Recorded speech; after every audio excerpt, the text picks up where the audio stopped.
start off, Pablo Marz is an LA native. He grew up to become an actor and storyteller in crazy old Hollywood while breathing smog, drinking LA tap water, and swimming in the Santa Monica Bay. Nothing can kill him.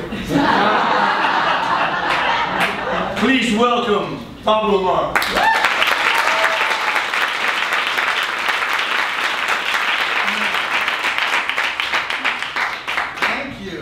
Before I start, I just want to say I'm very honored to be at the premiere show of Word Now. I've known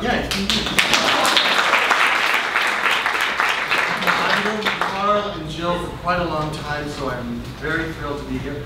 I also produce a storytelling show called Tell It. So on behalf of the storytelling producers of Los Angeles, I would just like to say welcome to your community and good luck.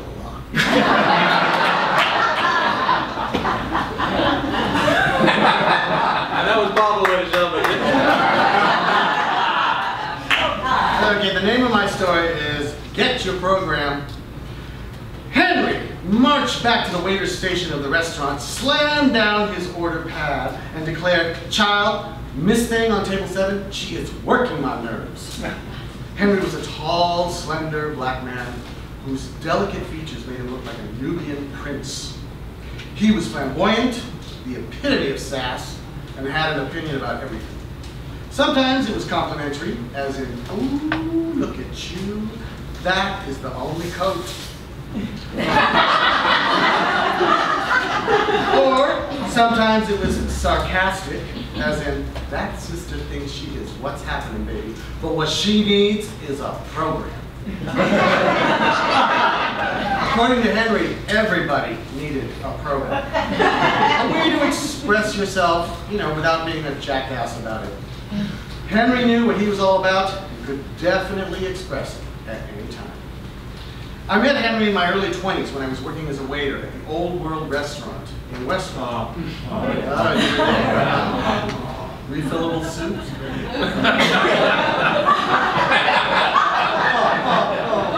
I was fresh out of the Los Angeles City College Theater Arts Academy, majoring in acting, and didn't have a clue about expressing my authentic self or knowing what I really wanted.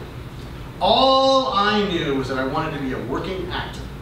Well, I was working as an actor, not a very strategic career plan. The clientele at the Old World was mostly upscale West Siders and college students from UCLA. And being in Los Angeles, we served our share of celebrities, if I may name drop a few. There were regulars like the bodybuilder and master thespian Arnold Schwarzenegger. Occasional legends like Mel Brooks and the late Anne Bancroft. And once I served scrambled eggs and toast to one of my idols, John Lennon. And his Japanese-American girlfriend, whose name must never be spoken. Serving food to Hollywood celebs was always a stark reminder that I was nowhere close to living the dream. We all know the old joke. "So, what do you do?" "I'm an actor." "Oh, really? What restaurant do you work at?" I console myself by knowing that waiting tables was only temporary. You call 20 years temporary. A flexible schedule, free meals, and always having cash in my pocket because of tips made waiting tables very seductive. It was very hard to let it go. After restaurants, I spent another 5 years as a cater waiter, passing hors d'oeuvres to celebs at fancy studio parties, pissed off that I wasn't standing on the other side of the tray. In the late 70s, I worked on the fabulous Sunset Strip at the Source restaurant, famous for being one of the first organic vegetarian restaurants in the country. It was created by Jim Baker, aka Father Yod. He was a movie stuntman who became the spiritual leader of a hippie cult, like they do. I came to the Source a few years after Jim Baker died in a mysterious hand gliding accident in Hawaii, after which the restaurant was sold to a small business group. Now, some said the baker's death was an accident, and some said it was murder. Whatever it was, I'd sometimes tell the story to intrigue my customers, shamelessly exploiting Jim Baker's demise, hoping that I would get a bigger tip. Could I have joined a family like that if given the chance? Maybe. I was a seeker, looking for my place to fit in, but I behaved like a chameleon, taking on habits and traits from the people around me, instead of consciously working on my own true identity. The source was uber hip. The crew was a mix of actors, musicians, artists, and followers of the New Age guru Sri Bhajan. Some of them had New Age Hindu-sounding names like Shintan and Pragita. We were into every trendy diet you could imagine: vegetarian, vegan, fruitarian. Proper food combining, juicing, cleansing, long before any of these things became popular. And most of us loved getting high, as long as our drug of choice was natural and organic. Sometimes, after running around all night waiting tables, I'd go dancing with my best source buddy Bobby at Studio One in WeHo, stoned out of our minds on weed. It felt good. We were out of our heads and into our bodies. We felt powerful and sexy and alive, forgetting for those few hours that we were still waiting. I left and returned to the source at least 3 different times. I'd get fed up with my career going nowhere and quit. I had to stop waiting and go for it, I would explain to everyone. Then after 4 or 5 months, I was broke again.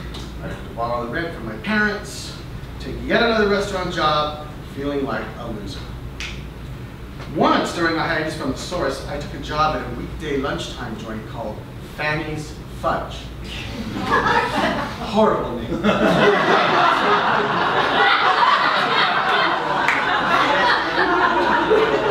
The words Fanny and fudge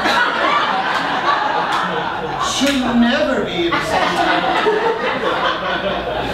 It was owned by a Middle Eastern fellow who must have bought the place as a gift for his spoiled Beverly Hills Persian wife.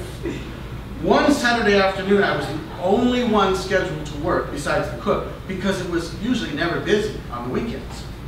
That Saturday, we were swamped with customers. I was waiting tables, taking to-go orders, bussing, cashiering, and making fountain drinks and ice cream sundaes, a Fanny's Fudge specialty.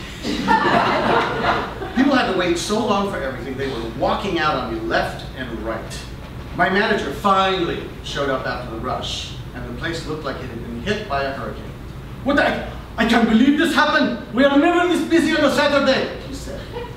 I was livid, and I asked if I could take a desperately needed break. So, I went to the restroom, which was in another part of the building separate from the restaurant, and I sat in a stall, fuming until I could finally calm down. Then, I decided to quit, right then and there. I left the building without going back into the restaurant, and it felt awesome. I was Scarlett O'Hara. God is my witness, I shall never sling hash again. A few months later, I was back at the source. All these toxic beliefs about my self-worth kept me from making the leap to working actor. I'm not talented enough. I'm not good-looking enough. I'm not enough. So, I continued waiting. The positive messages and life lessons were all around me, but I didn't know how to process the information.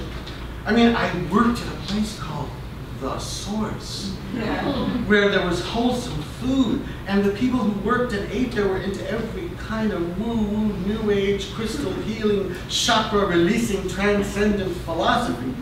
I should have been able to do a lot more with all that shit. Getting to know one's authentic self wasn't something they taught in the Los Angeles City College Theater Arts Academy. Even though I was a star student in every class, safe and secure from the pressures of showbiz, actually trying to get work in the real world after graduation was a whole different story. My nerves caused me to hide behind my acting, never letting myself just relax and be. I didn't have the awareness or the balls to express my true nature. My ethnicity was confusing.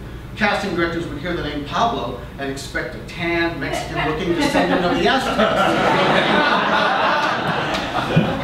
Besides, roles for young Latino character actors were few and far between. And being gay? Forget about it. Everyone was in the closet. Gay roles in film and TV were stereotypical at best, and they were only played by heterosexual actors. I was butch enough to pass for straight, so I never had to deal with overt suspicions, but I would suppress my sexuality whenever I auditioned or worked on a show. I felt the eunuch, or the socially awkward teenager at the school dance. The energy that comes from accepting one's entire persona is called charisma. And we recognize it in people who become stars. It took me decades to realize my true calling, accepting my entire self. So, my career has been a trip down the yellow brick road, zigzagging from one thing to another. I get why people outside of business think actors are nuts. The amount of effort necessary to maintain a career that offers so little time actually working is insane. So, while we spend most of our time looking for gigs instead of doing them, it becomes our job to discover our true nature and to serve others by revealing and celebrating what we find. I only wish that I'd gotten the memo much earlier. Like Henry always said, we all need a program, honey.